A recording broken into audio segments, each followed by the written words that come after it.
Thanks for being with us. Suburban Ford 7 Sports Cave. Tony Paul and Rico Beard along with me, Tom Lydon. Glad you're with us as well. And another member of our team joins us now. Mike Foss is in the control room. He's been monitoring your tweets on social media. And Mike, what's happening, my man? Hey, Tom, always good to see you. Nice to have you here. We'll have you back here next week, too. We're enjoying having you on this show while we still can before you leave us in about a month or so. Let's get to what the people are asking the analysts today. We'll start a couple of questions. We'll start with our pal, Freddie the Pizza Man. Wants to know who would be more important coming back for long-term team success, Monroe or Sue?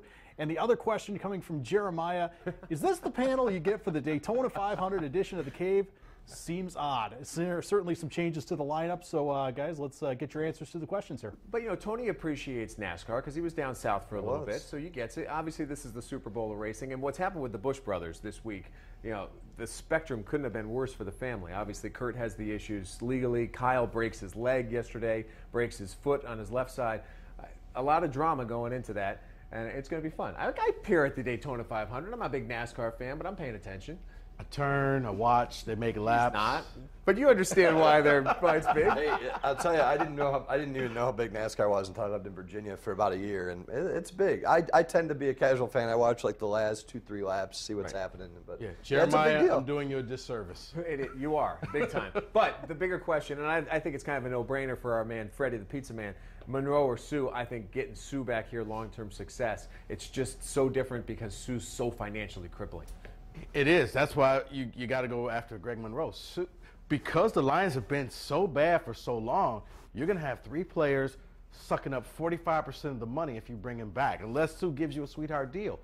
And what part of Indomitian Sue says he's ever going to give Detroit a sweetheart deal? So you can't bring him back unless you want this team to be nothing but draft picks and just cast off free agents. Oh, we can get a little bit more into that. We're going to do a shortened version of the Fast 5 minutes. This is going to be the Fast 3 minutes later, and Indomitian Sue is one of our topics. Let's hop in real quick before we get to our Pistons promotion about college basketball. Are you convinced that Michigan State is on the uptick? A good 8 days with wins over Ohio State and Michigan? Yes, they're definitely on the uptake. I've learned you just don't doubt Tom Izzo. As much as it's a cliche, it's January, it's February, and then it's Izzo.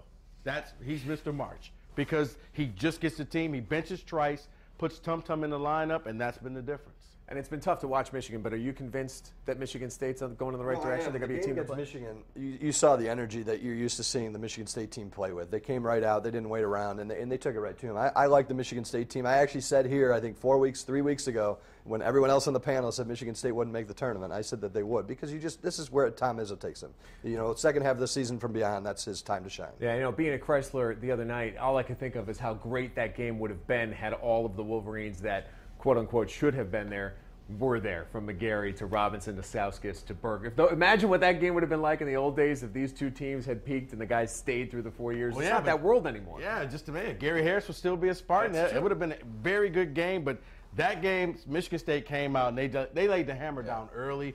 They took them for granted. Super Bowl Sunday said, that's not going to happen this time, and you saw it. You were there. All right, so let's talk a little Pistons and tell you what's going on with our Pistons promotion. Each and every week you can hop online and you can sign yourself up for an incredible giveaway. This week's winner is actually Michelle DeStefano, so congratulations, Michelle. Our prize this week is 4 tickets to the game on February 27th against the New York Knicks. And listen, you're going to see a competitive team. You're going to see a team that's got a new life. You got a team with Reggie Jackson. Hey, Tayshaun, just show up and report for duty. You signed that deal 4 years ago. You got yourself $28 million. You're in the last couple of months. Do the Pistons a solid and don't be a headache and don't say your mind's spinning. Show up and get done what you need to get done. I mean, really, because on trade day, it came through on the radio. I'm like, that's a fake thing. That's not real. Tayshaun's not coming back. Don't forget, you can sign up for the Total Experience Sweepstakes as well on WXYZ.com. We appreciate you being with us this Sunday morning. We're back after more. Quick break on the Suburban Ford 7 Sports Game.